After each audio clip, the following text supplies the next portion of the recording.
Good morning, everybody, and welcome to our full council on Thursday, the 8th of October 2020 at 9:30. This will be a virtual meeting with remote attendance by councillors and the remote access of press and the public, and will be held in accordance with the provisions of the local authorities and police and crime panels, coronavirus, flexibility of local authority, and police and crime panel meetings, England and Wales, regulations 2020. I'd like to welcome the press and members of the public to this meeting. Please, councillors, would you remain on mute during the meeting unless you are called to speak or you need to stop me to speak. And as before, at our previous meeting, votes for will be registered via silence, and I will be asking for those against any motion to speak, please. So votes against or abstentions to speak. First of all, I'd like to just do a roll call, please, of councillors that are attending this morning. Councillor Avril Mumford, you're muted. You're muted. Yes, present. Thank you. Councillor Dan Marcus. Yep, present. Councillor Andy Guy. Present. Councillor Francis Grottick. Present.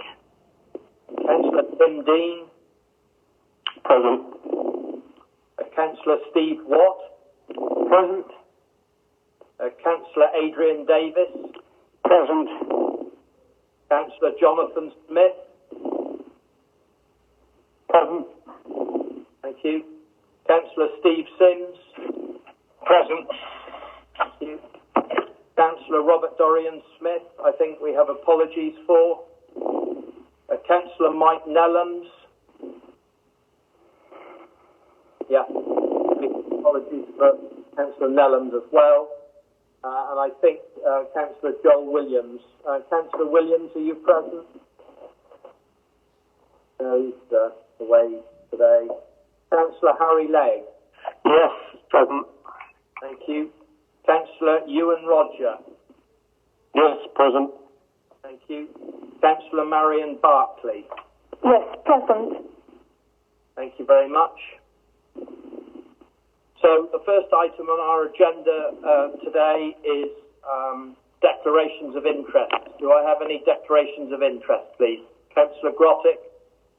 Thank you, Chair.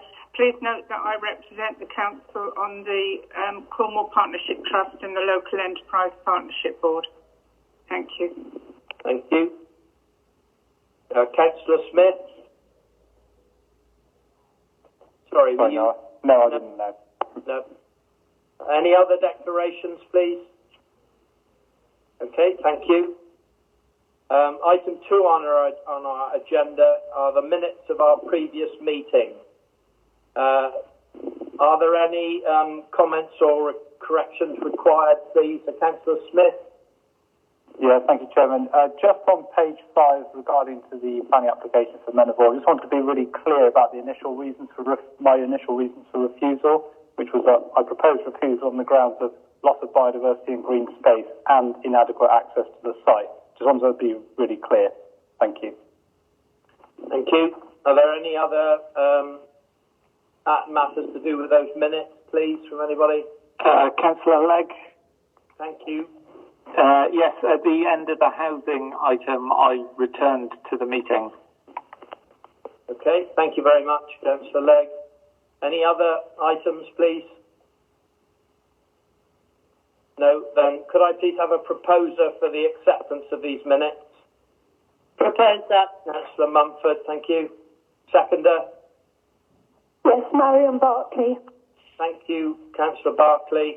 Anybody against the confirmation of those minutes, please? Then they are confirmed. Thank you very much. Confirmed as amended, Chairman. Yes, thank you. Confirmed as amended. Item 3 on our agenda is Chairman's announcements. I have none.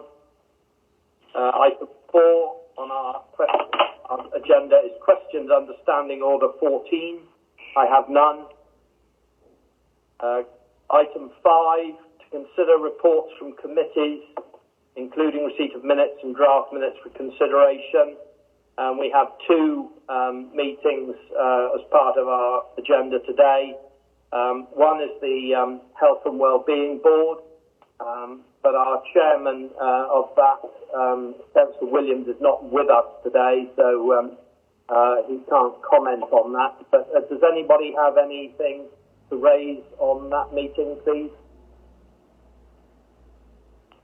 No, thank you. The other meeting that we have that's registered here is the meeting of our engagement board to do with coronavirus, and I chair that meeting, and I have nothing further to add to that report. Are there any questions or issues around that, please? No, thank you very much. We move on to item 6 on our agenda, which is to consider motions in accordance with Standing Order 12. I have none. Item 7 on our agenda is to consider urgent items. I have none. So we move on to Part 1 reports. Agenda item 8, which is the appointment of Chief Executive. This is in the hands of our Officer for Human Resources, Tina Blackwell. Thank you, Tina. Thank you, Chairman. Could I just, before you start, mention that our Chief Executive, Paul Masters, will be leaving the room at this stage, or leaving the meeting, and will rejoin us after this item. Thank you. Thank you, Chairman. So this report seeks to finalise the arrangements going forward for the post of a permanent Chief Executive. This follows the previous report to full Council on 21st of April 2020, recommending the appointment of Mr Paul Masters as Chief Executive on an initial interim period of 6 months, subject to review. There are 3 recommendations before Council. Recommendation 1, that having regard to the recommendation of the Appointments Panel, Mr Paul Masters be appointed to the position of Chief Executive and Head of Paid Service, Returning Officer and Electoral Registration Officer, and to all other roles, duties and delegations that are assigned to the Chief Executive in the Council Standing Orders and Scheme of Delegation with effect from the 9th of October 2020. Recommendation 2, that the appointment be remunerated in accordance with the Council's approved salary level of £109,050 pro rata per annum for Chief Executives on a part-time basis for 4 days per week, to include flexibility of on-island presence and subject to termination on 3 months written notice on either side. And recommendation 3, that the Senior Officer Human Resources, in consultation with the Chairman of Council and the Section 151 Officer, be authorised to agree with Mr Masters any further details of the contract, including the flexibility of the on-island working arrangements. Thank you.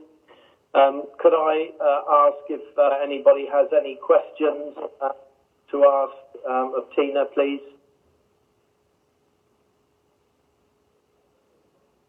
No?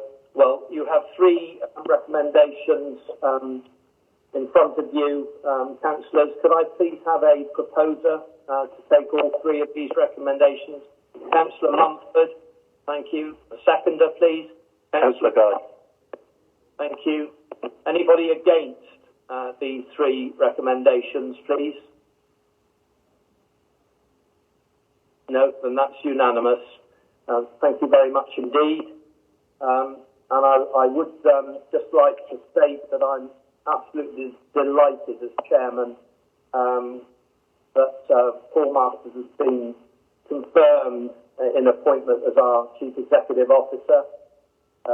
Paul joined us in what has been an extremely challenging time for all councils, let alone our island-based community.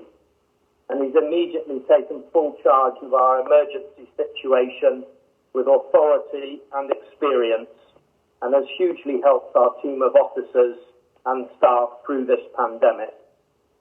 he is now also focusing on all the various issues that face our council and our community, and I have great faith that his wealth of experience and the calibre of man that he is will prove this an excellent appointment for both the Council of the Isles of Scilly and for Paul. Thank you very much indeed. Would you please arrange for Mr. Masters to join the meeting again? Thank you. I have texted him, but I've not had a response yet, Chairman. Okay. I can see him. I'm joined, Robert. Thank you very much indeed. Welcome, Paul, and thank you very much for everything you've been doing and continue to do for us. Thank you. I move on now to item 9 on our agenda, and this is the referral from Health and Wellbeing Board, the Public Health Annual Report 2019 to 2020, which is in the hands of Caroline Court. Welcome, Caroline, if you're on the meeting. Thank you. Thank you for inviting me. Did you want me to say a bit about the report? Yes, if you'd like to. It's obviously quite comprehensive. Thank you very much. But if you'd just like to comment on anything, you're welcome to do so. Thank you. Yeah, thank you very much. So as you'll see, I won't go into the details of it, but you'll see the annual report this year is on planetary health and its impact on human health. Just to point out, we do have a statutory duty. The Director of Public Health has a statutory duty to produce an independent annual report each year. So I hope that this one demonstrates that human health is dependent on the quality of air, water and soil and the impact that extreme weather events can have on health, and how it affects some of the most vulnerable the most, and therefore risks increasing existing inequalities. So, as I say, I won't go through. There are various chapters. I'll just point out the one on disease, because that turned out to be rather prescient. This was all written before the pandemic hit. But there is the sector on disease, talks about vector-borne diseases, which, of course, now, following COVID, demonstrates the importance of this as a potential threat. In terms of recommendations, the paper asks that the Council supports these recommendations. There are 13 recommendations. Again, I won't go through them, but I think you'll see that some of them are at individual level. So, because everyone is part of the solution, and so we've used the Eden Project carbon reduction pledges, and I think the Council's role in that is partly for its staff, to encourage its staff, but also to influence the public in taking on these pledges. And then the other area of recommendations is really organisational recommendations. So looking at the impact of planetary health of all recommendations, of all decisions that are made in the Council, whether that's commissioning or procurement or investment decisions. And that's something that Cornwall Council has been looking at in terms of the climate change decision wheel. And then the other role I think around this, of course, is protecting the most vulnerable. So I think that sums up the report. Thank you very much. Thank you very much, Caroline. Councillor Smith, please. Thank you, Chairman. Thank you, Caroline. When this paper came to Health and Wellbeing Board, I was surprised, but very pleasantly so. It was a great report, and really, I commend this report, fully support the recommendations. I think it's useful to get some perspective around crises. Coronavirus undoubtedly is a crisis on a global scale, but the climate crisis is many times greater, but yet less tangible. I think too often we do good work in various organisations, but we don't connect the dots well enough. And this issue is a good example. For example, we're doing work in Council on climate emergency and over in Cornwall, the Health and Wellbeing Board, Local Nature Partnership, the NHS, but the efforts really need to be joined up, I think. Climate emergency issues are affecting all aspects of life, and if any proof were needed, here is the evidence that our health and well-being is and will continue to be directly impacted by changes to our climate. On the basis of that, I'm proposing a further recommendation that, number 3, this Council fully recognise the current and future impacts of climate emergency on the health and well-being of our community, and will give this greater weight in our corporate plan refresh in early 2021. So I'm going to propose the first two recommendations plus that third one I just stated. Thank you. Thank you. Councillor Grottick. You're muted, Councillor Grottick. I beg your pardon, Chairman and colleagues. Right. I've got no issue at all with the words that the Councillor has just used in his third recommendation, but I just wonder if it's appropriate to second-guess a course of action that we're all fully committed to in January.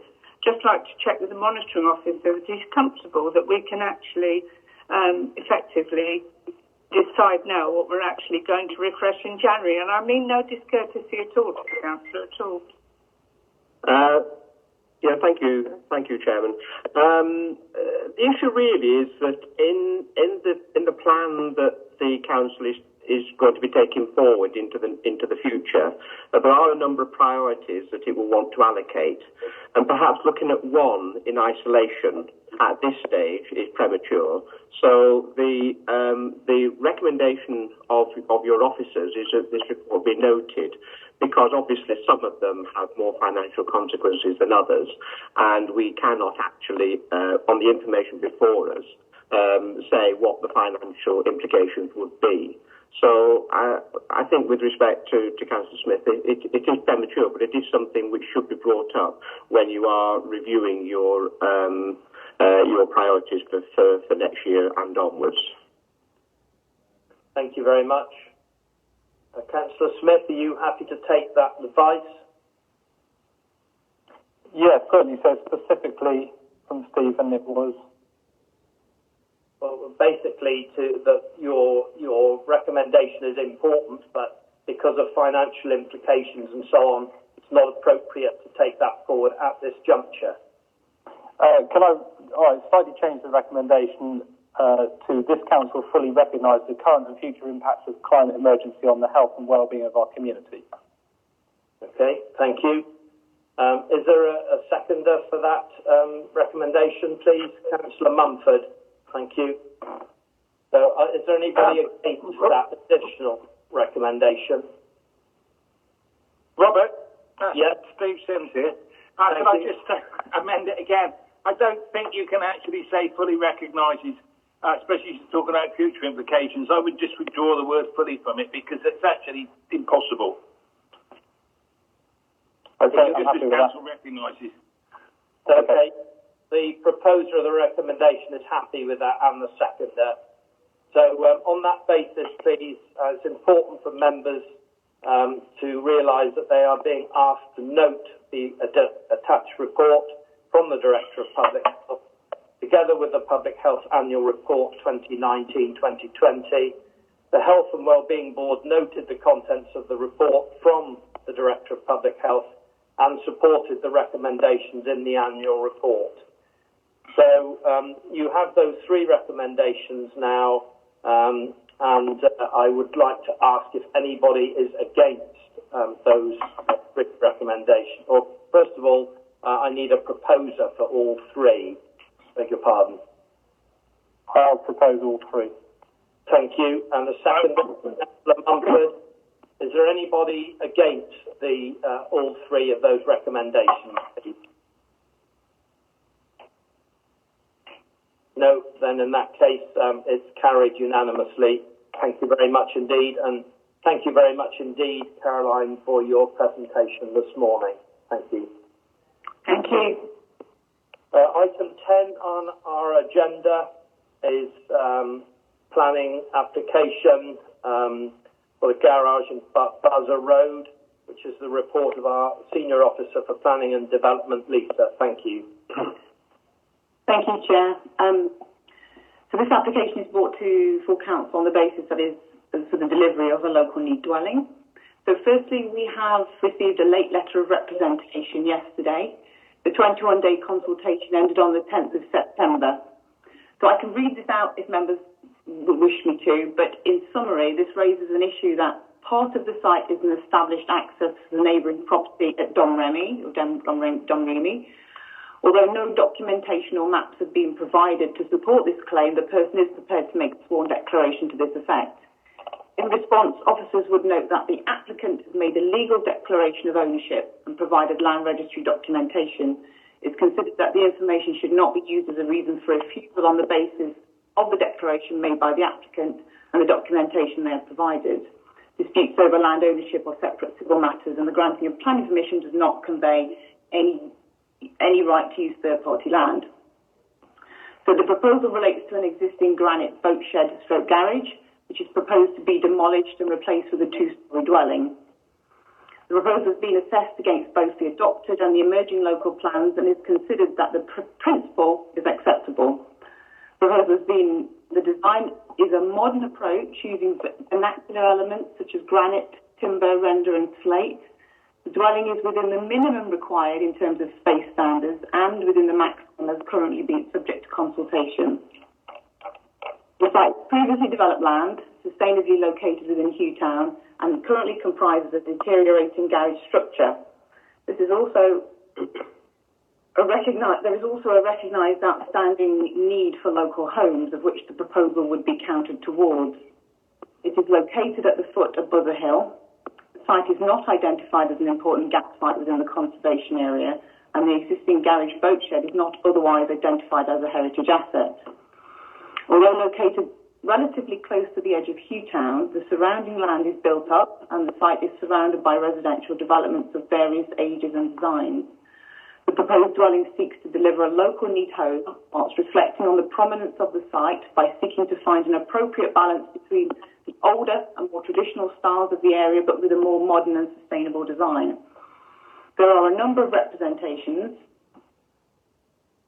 to the proposed development, and these have been considered in the report. It is acknowledged that the proposal will have some impact upon the amenity of neighbouring properties, but reflecting on the density of buildings within Hugh and the position of the dwelling to the plot, which seeks to retain an adequate gap in addition to the width of the road, as well as careful position of windows and doors, the impact has been considered as on balance acceptable. The scale and design of the dwelling has been assessed as appropriate for the site and on balance is considered to be acceptable. So whilst it's recognised that some shadowing will occur as a result of the larger structure, it is not considered to be so severe as to restrict outlook from neighbouring properties. The proposal is balanced with the wider gains of delivering sustainable local need home and improving the appearance of a prominent site within the conservation area. The size of the dwelling is considered appropriate and within parameters of the nationally described space standards and subject to the conditions set out and the applicant entering into a legal agreement to retain restrict the occupation to qualifying persons only. The application is recommended for approval. Thank you. Thank you. Councillor Mumford, please. Yes, I recognise the local need aspect of this application, but I still find the proposed building too large. It's larger than the first one they put in 2017 or 16 or 17, and that was refused on the scale and massing. And I really don't see.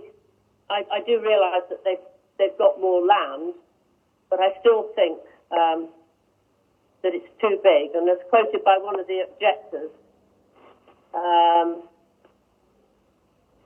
the application in 2017 was smaller in size and was refused by the council, as Lisa lists in her statement. The proposal will result in overdevelopment of the site and by virtue of the scale and massing would appear unacceptably overbearing and dominant when viewed from Penventon, Monaveen and Domremy. And now, of course, Charlie's Cottage comes into that as well. I would quite like to see a deferral on this to see if they could bring the roof height down. I would prefer it to be one floor rather than 2 stories.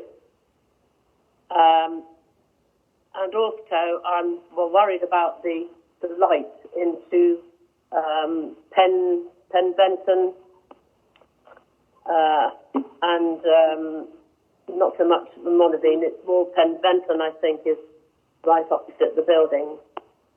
I don't know if it's possible to do a deferment on this I'd like to have Lisa's comments on that, please. Do you want me to come back? Yes, please, Lisa. Yeah, so yes, you could defer it, and certainly the applicant has indicated to me that they would prefer to go away and address if members are looking to refuse this.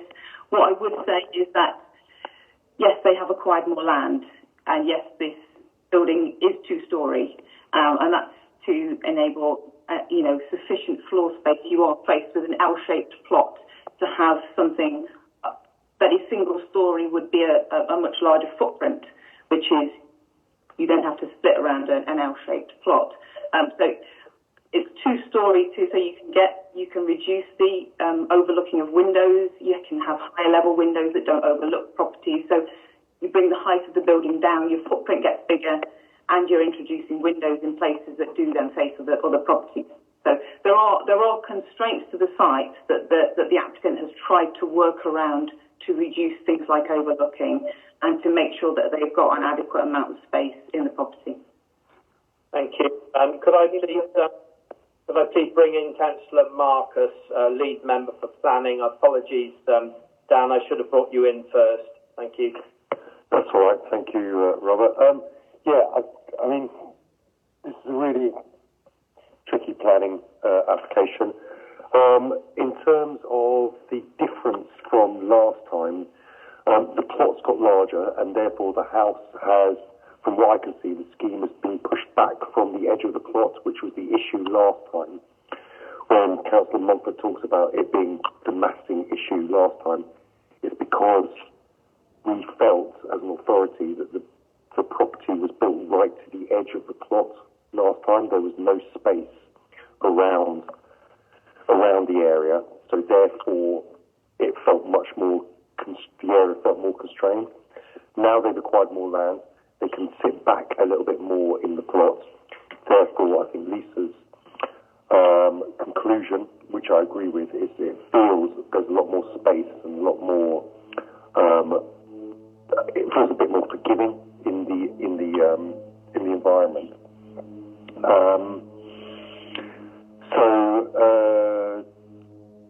The other reason for refusal before was the cramped appearance, which I've just talked about, and it was unacceptably overbearing and dominant.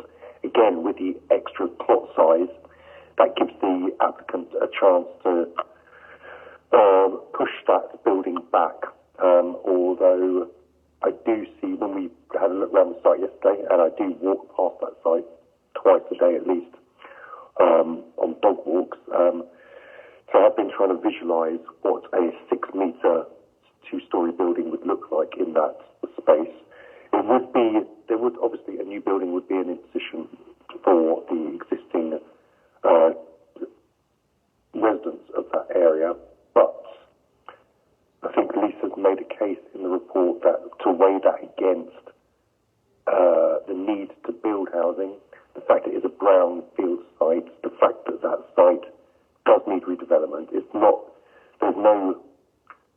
In my mind, there's no architectural merit to that area at all at the moment. We've got a couple of nice stone cottages, but they're also with flat roof extensions, etc. So I think I personally like the design. I think the design will add something a bit special to that area.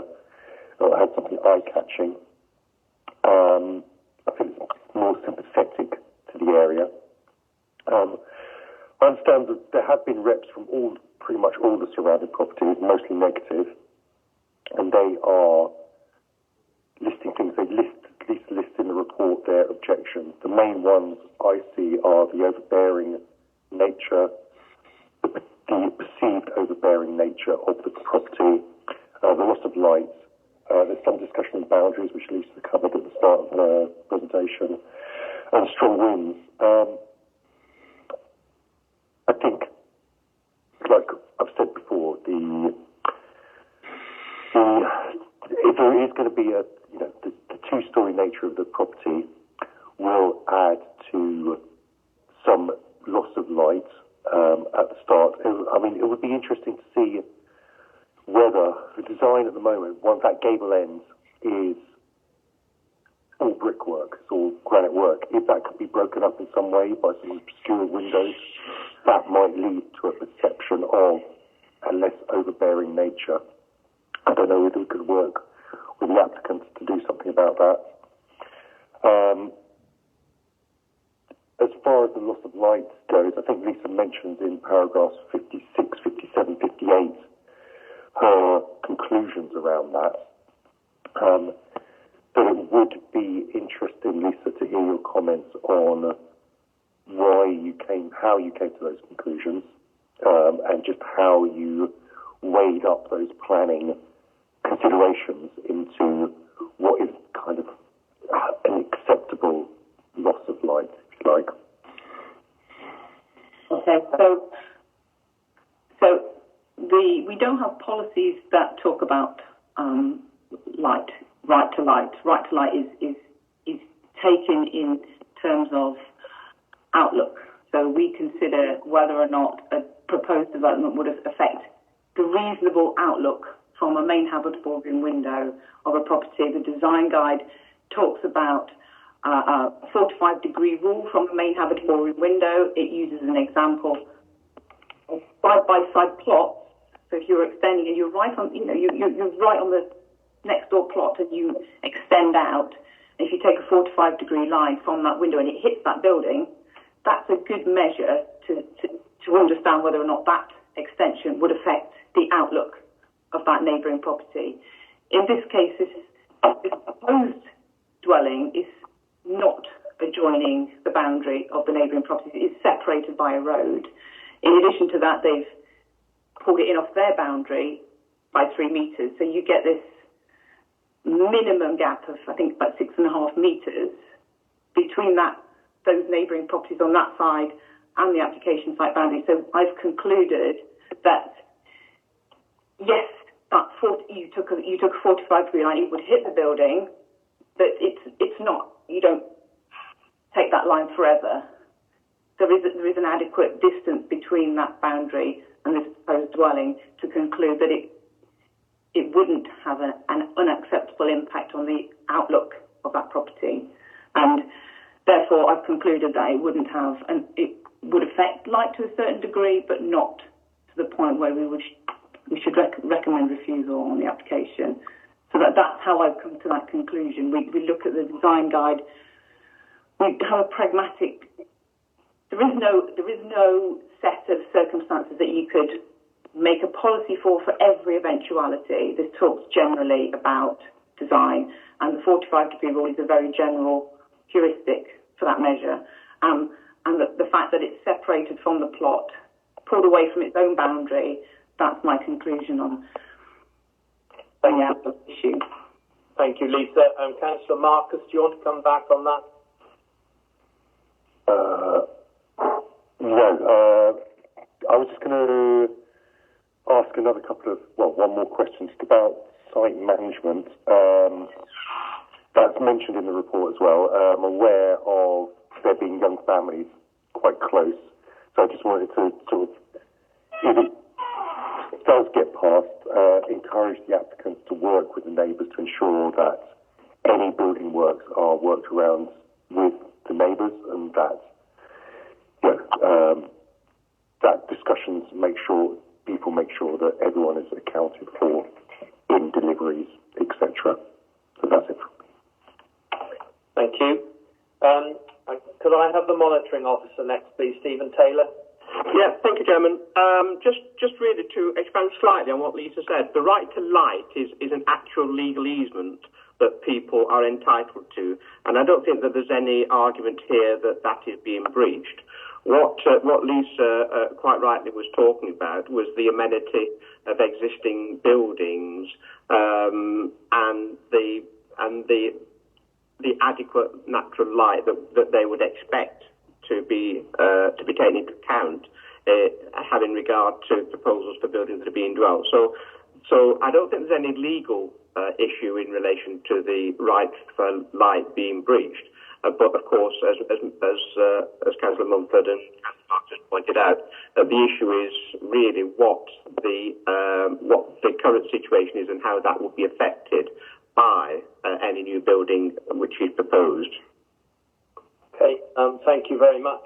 Councillor Guy.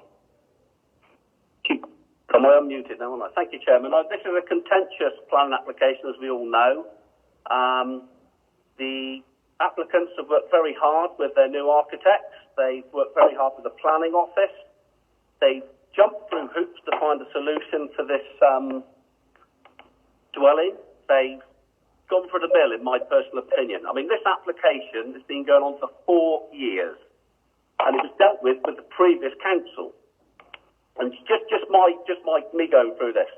The new proposed building with the new architect's design is almost 10 metres away from any other building. The new dwelling is only 32% footprint of the whole area. They're using the natural materials from the old boat shed. They put in windows to help not overlooking fellow neighbours. And I know it's a contentious plan application, but at the end of the day, it's the local need. And I'm going to go for the proposal of the planning officer 1 and 2. Thank you.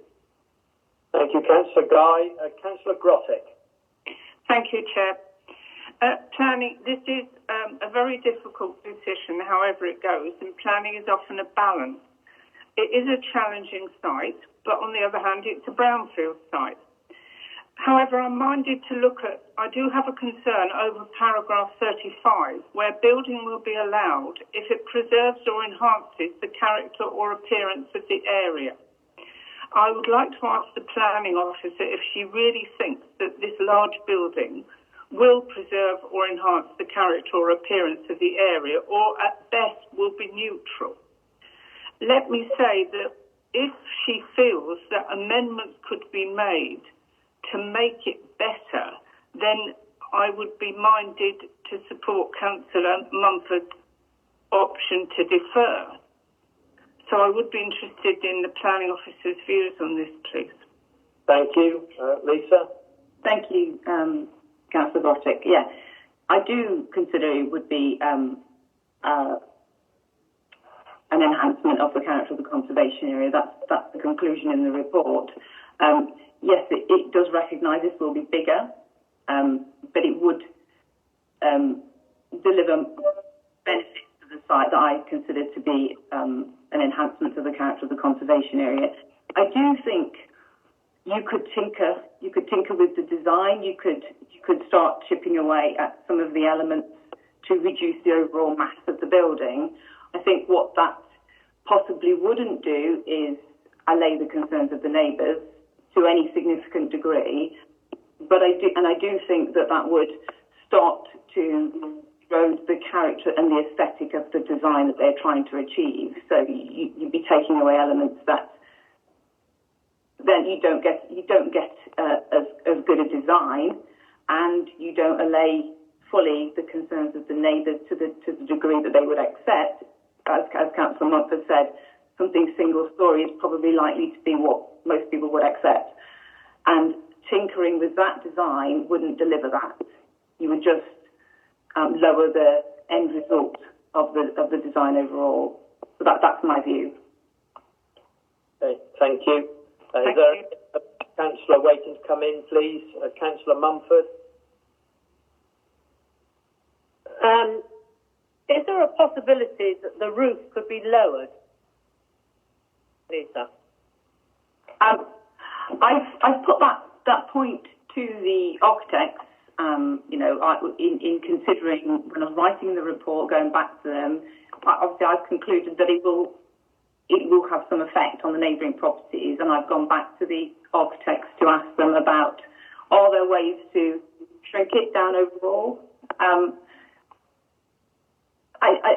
Like I said, I think it's going to be tinkering with the design, and unless you're looking at a complete redesign of that proposal, it probably won't achieve the things that perhaps you would consider adequate to address the neighbouring properties' concerns. So yes, you could probably take the pitched roof of it, quite a shallow pitched roof. You would have a much boxier looking building, and that's part of the aesthetic that they're trying to reflect, the vernacular of wide fronted cottages, picking up on a local design aesthetics. Could take that roof off. it would have some noticeable impact in terms of light and overbearing.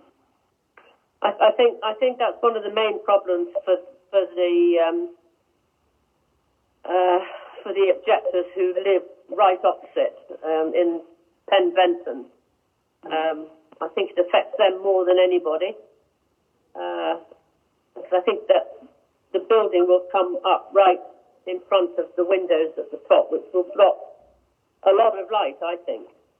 And I think if we could work with the applicants, perhaps to bring the roof down. I mean, personally, I don't like the design, but that's a personal opinion, and that's not a planning. I can't turn it down on that. I don't think it's in keeping with the rest of the building, but that's my personal opinion. But I do worry about the light and the overbearing right opposite Penventon. Okay, thank you for that. Councillor Dean, please. You're muted, Tim. Tim, you're muted.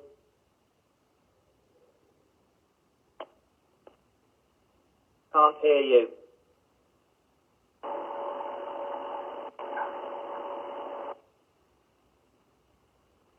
Sorry. No, I can't hear you. I'm sorry.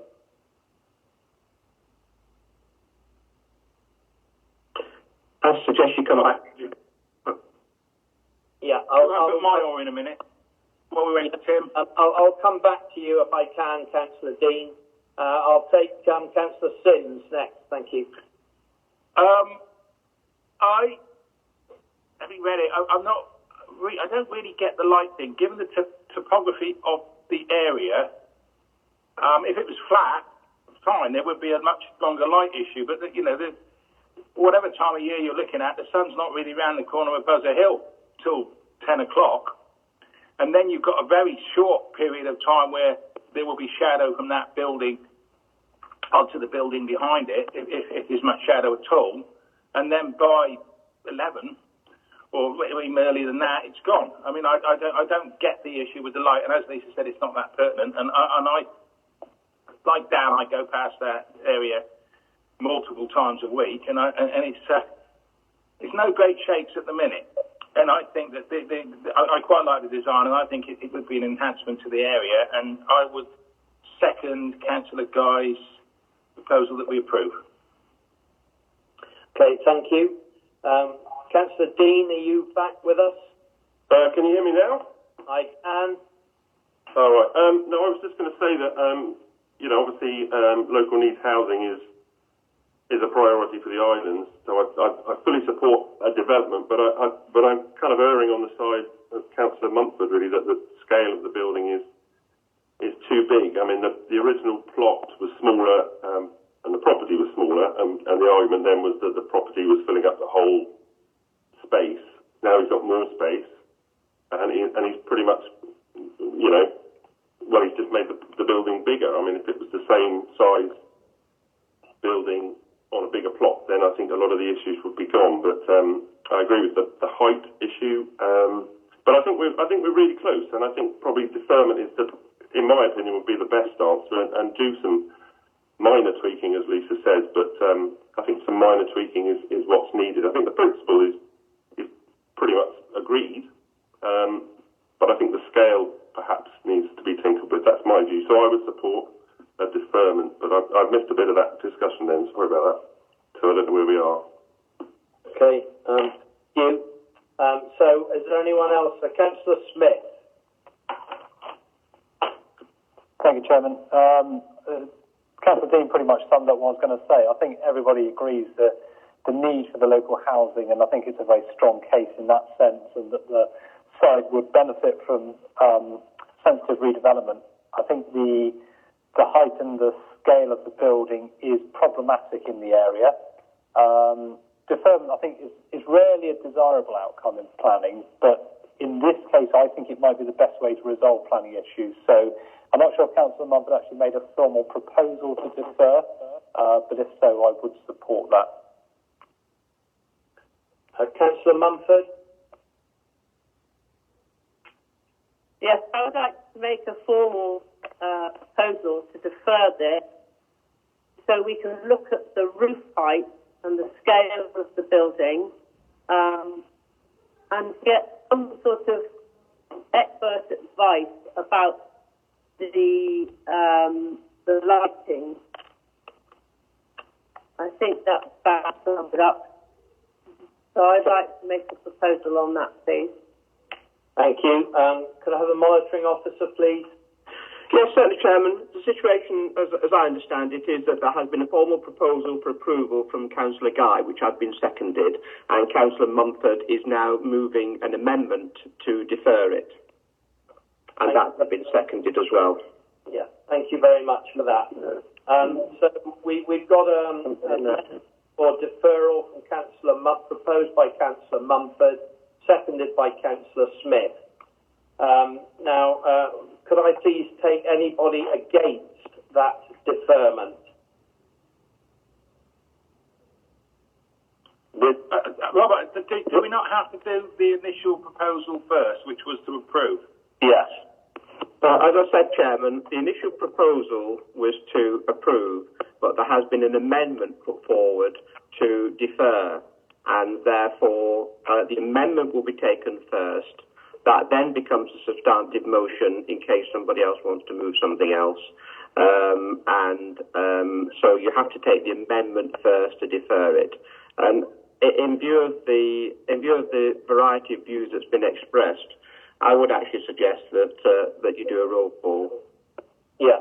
Thank you. Well, I was taking the amendment first. That was the idea of what I just said. So we've got Avril Mumford for the deferral.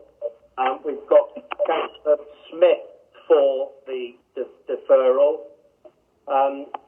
Councillor Marcus.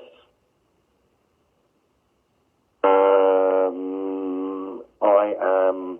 While Councillor Marcus is thinking about it, do you want me to go through the alphabetical list, Chairman? Then we can just make sure that we have a record of what the actual votes are. That'd be really.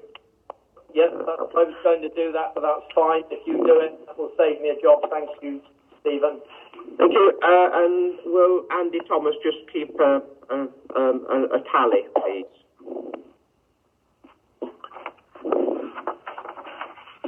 I will. May I ask a question of the monitoring officer? I believe there's 13 present, so it's obviously 7 to win.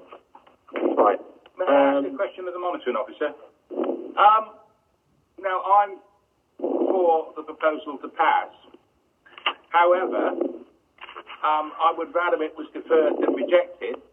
So I'm in an invidious position here. I feel I need to vote for the deferment because it could possibly get rejected if the deferment doesn't go through. You know, it's a bit of an awkward situation. I could be flippant to say life is full of choices, Councillor Sims. But it's a fair point. But you have to decide whether or not you do want to defer it. And if you don't want to defer it, then you have to vote against deferment. And then if deferment is lost, you then have the opportunity of voting either for or against.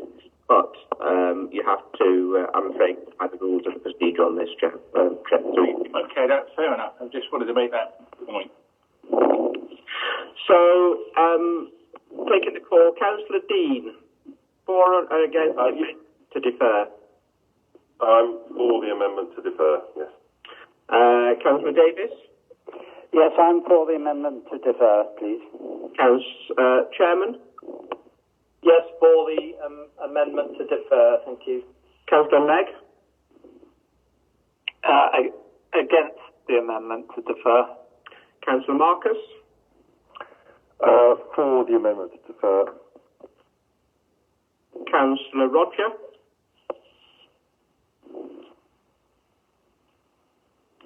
Councillor Roger? Against the amendment to defer. Against. Against the amendment to defer, thank you. Councillor Smith?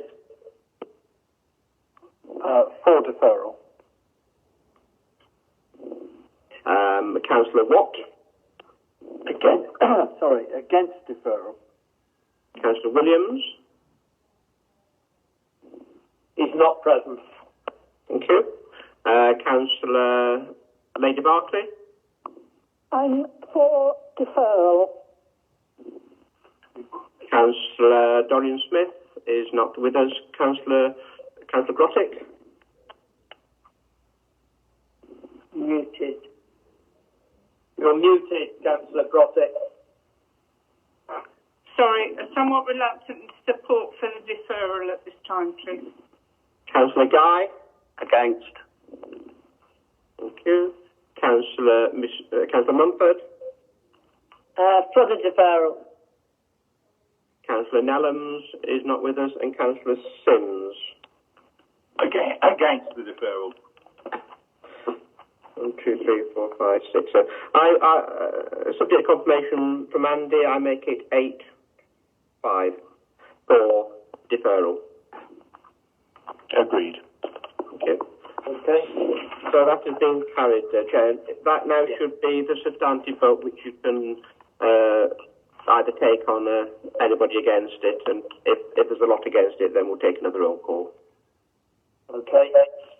So that is the substantive motion. Is anybody against this, please? No. Then this planning application is deferred. Thank you. I move now to item 11 on the agenda, which is the property 8 Parsons Field. Also in your hands, Lisa, please. Thank you. Thank you, Chairman. So this is an application that's brought to full council because it is the Council of Downs and Philly's own development. The proposal relates to an existing dwelling, which is a single storey located at the end of a road. The existing dwelling has a high chimney, and it's proposed to take this down to roof level with matching materials. It doesn't propose to remove the chimney from the gable. The proposal relates to ongoing maintenance and repair of a council house, and overall the proposed demolition is not considered to give rise to any harm to the wider character and appearance of the conservation area, and is recommended for approval.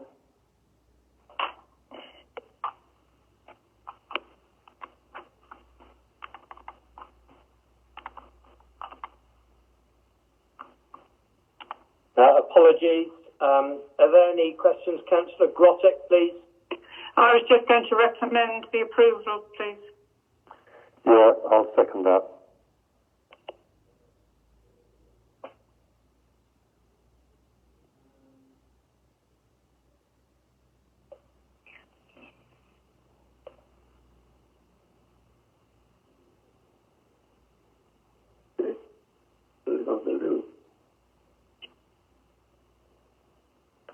Chairman, you are on mute. Many apologies. So we have a proposal, Councillor Grottick, for approval of this application, and we have seconder, Councillor Marcus. Is there anybody against this approval, please? No, then it's carried. Thank you very much indeed. We move on to item 12 on our agenda, which is the Pay Policy Statement 2020-2021, which is in the hands of our Senior Officer for Human Resources, Tina Blackwell. Thank you. Thank you, Chairman.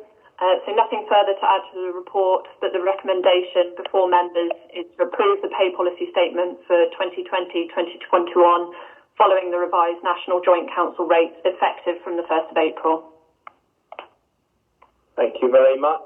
Are there any questions, please, or comments about this? Councillor Marcus? Yeah, no questions about the policy. I'd just like to see, and I'm sure you can send this around via email, Tina, just a historical figure for the pay variable over time, if that's all right, just to see how that is going in the organisation. Yep. Absolutely, I can do that. Thank you very much. In that case, I propose the recommendations. Thank you. Councillor Sims? Yeah, I'm happy to second the recommendations.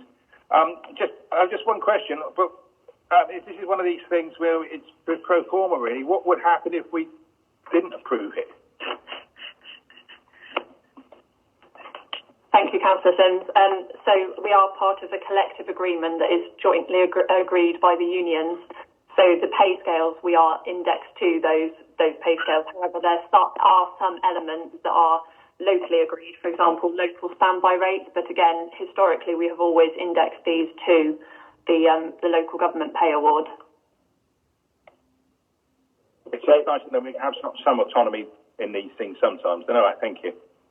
Thank you. Councillor Smith, please. Yeah, thank you. Nothing much to add except to say glad to see that the pay multiple has reduced from last year. I think last year was about 5.85, it's down to 4.99 this year. So that discrepancy between the highest levels of pay and the median rate is reducing. I think that's a good trend, and I'd like to see the council just not seeing that figure rise above 5, because I think that it's about reducing that discrepancy in pay rates is a good thing for the organisation, is my opinion. Anyway, I support the recommendation. Thank you. Anybody else wish to speak on this subject, please? No. So, are you proposing, Councillor Smith, the adoption of this statement? Oh, sorry, I thought someone else did, but yes, I'm happy to propose it, yes. Did someone else propose it? Sorry. Yeah, I did, but that's fine. I'll second. So Councillor Marcus proposed it, Chairman. Councillor Mumford. No. I think Councillor Marcus proposed. Okay. And then I'll second it. That's fine. Thank you. Anybody against this pay policy statement being adopted, please? Then it's carried for its adoption. Thank you very much indeed. We now move on to part 2 reports, which are for information only, members' updates and delegated planning applications. Are there any questions, please, about members' updates? No. Okay, in that case, that concludes our council meeting. Councillor Sims has his hand up, Chairman. I don't know whether that's a legacy hand. Councillor Sims. Councillor Sims. It sounds like it's a legacy hand as it's gone down. No, it was a legacy hand. Very well put, Stephen. Legacy. Okay. Right, well, thank you very much, everybody. And with that, I close the meeting. Thank you.